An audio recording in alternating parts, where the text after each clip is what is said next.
Oi, pessoal! Olha, o capítulo 9 de Mateus é um daqueles que é cheio de milagres um atrás do outro. Mas e se a gente pensar que a cura física é só a ponta do iceberg? Que por trás de tudo isso existe uma história muito mais profunda sobre autoridade, perdão e, principalmente, compaixão? É exatamente isso que a gente vai explorar agora. Então, para a gente começar a pensar junto, o que é de fato um milagre? Esse capítulo nos desafia a olhar para além do que é espetacular, do que impressiona, e a tentar encontrar o poder de verdade nos atos de Jesus. Um poder que muitas vezes era invisível aos olhos. E essa pergunta que nos leva direto para o coração do assunto.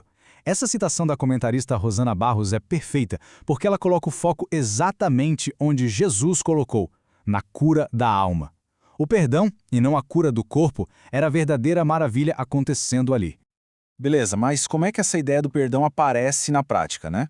Nossa primeira parada é um dos encontros mais fortes do capítulo, a história do homem paralítico. E aqui, a abordagem de Jesus é, bem, totalmente inesperada, desafia qualquer expectativa.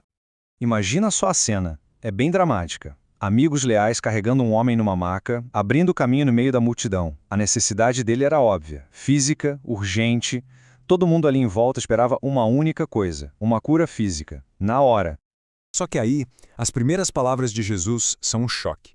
Em vez de dizer levante-se e ande, ele vai direto numa ferida muito mais profunda. Ele oferece perdão. Para quem estava ali, aquilo era no mínimo confuso. E para os líderes religiosos era uma blasfêmia, porque na cabeça deles só Deus podia perdoar pecados. E é aqui que a gente entende a grande diferença. A cura física, por mais incrível que seja, é temporária. Afinal, todo mundo que foi curado um dia morreu. Mas o perdão espiritual, esse restaura a alma e tem um peso eterno. Fica bem claro qual era a prioridade de Cristo. Então o milagre que todo mundo viu serviu para um propósito muito maior. Foi a prova física, que ninguém podia negar, de que Jesus tinha autoridade para realizar o milagre invisível, o perdão dos pecados. A cura do corpo foi, na verdade, a validação da cura da alma. E essa autoridade toda para perdoar não ficava só no 1 a 1, sabe? Jesus usou isso também para quebrar as barreiras sociais e religiosas da época. Ele mostrou que restaurar a alma significava também reintegrar a pessoa na comunidade, e de um jeito bem radical. Primeiro, só para a gente entender o peso da coisa. Publicano não era só uma profissão. Para a sociedade daquele tempo, eles eram vistos como traidores, gente impura, que colaborava com o opressor romano. Eram os marginalizados por definição. E é justamente para essa galera que Jesus se vira. Ele não só chama Mateus, o cobrador de impostos, para ser seu seguidor, mas faz algo ainda mais chocante. Ele vai comer na casa do cara com os amigos dele. Naquela cultura, dividir uma refeição era um sinal de aceitação total. Para os fariseus, aquilo era um escândalo. A resposta de Jesus para essa crítica é simplesmente genial. Ele se coloca como um médico. E qual o lugar do médico? Onde estão os doentes? A missão dele não era ficar de papo com quem já se achava justo, mas sim buscar e restaurar quem se sentia perdido. No fundo, o que ele está dizendo é: o que importa é a compaixão de verdade, a misericórdia na prática, muito mais do que rituais religiosos vazios. Para ele, religião tinha a ver com gente, não com regras. Ok, a gente já viu o poder e a compaixão de Jesus em ação, mas tem mais um ingrediente aqui que é fundamental em quase todos esses milagres: o papel de quem busca ajuda. Vamos focar agora na fé, que parece ser a conexão essencial para que a transformação aconteça.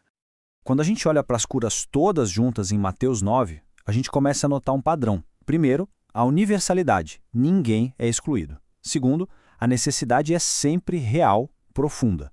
Mas o terceiro ponto é o mais interessante para a nossa análise. A fé ativa da pessoa parece ser o elo que permite que o poder divino atue. Pega o caso da mulher com uma hemorragia, por exemplo. Por 12 anos ela sofreu, isolada socialmente, religiosamente. A esperança dela estava toda concentrada num único pensamento, num ato de fé desesperada. Bastava tocar na barra do manto de Jesus. E a resposta de Jesus é muito específica. Presta atenção no que ele fala. Ele não diz: o meu poder te curou, e sim, a sua fé a curou. Ele joga o mérito, o resultado, diretamente na crença dela. Não foi um passe de mágica, foi uma conexão através da fé. Tem uma metáfora ótima para isso que diz que a fé funciona como uma mola propulsora. É a força que impulsiona a pessoa para perto de Deus, conectando a necessidade humana com o poder divino. Faz todo sentido, né? E essa ideia não para por aí, ela se repete. Quando dois homens cegos chegam perto dele, Jesus faz uma pergunta direta, focada na fé deles. A resposta afirmativa é a chave para o milagre, tanto que ele diz, seja feito a vocês segundo a sua fé. De novo, a fé como protagonista. Então, a gente já viu a autoridade, a inclusão radical, o papel da fé, mas qual é a grande motivação por trás de tudo isso? Chegamos à seção final, que revela o que realmente movia Jesus em cada um desses milagres, a compaixão. E aqui a gente chega no teste definitivo de poder, porque agora não se trata mais de uma doença, mas da própria morte. A filha de Jairo, um líder importante da sinagoga, tinha morrido. A esperança, teoricamente, tinha acabado. O clima na casa é pesado, sabe? Cheio de gente chorando, lamentando. E aí Jesus chega e fala uma coisa que, pra ele, soa como um absurdo completo. Dizer que a menina estava só dormindo. A reação foi de zombaria, de risada, de deboche. Mas ele ignora a zombaria. Com uma calma impressionante, ele afasta a multidão, pega na mão da menina e ela se levanta. Simples assim. É um ato de poder silencioso, sem alarde, mas absoluto. Um poder sobre a própria morte. E é aqui, no finalzinho do capítulo, que a gente entende o verdadeiro motor de tudo. A razão para cada milagre, cada confronto, cada cura. Não era uma exibição de poder, era compaixão. Ele olhava para as pessoas e via ovelhas perdidas, aflitas, sem ninguém para guiar. E isso o movia profundamente. E isso, claro, traz a reflexão para a gente hoje. A compaixão foi o que moveu Jesus ao ver as multidões do seu tempo. Olhando para o nosso mundo, para as nossas comunidades, onde estão as pessoas que se sentem aflitas e desamparadas hoje? Fica aí a pergunta.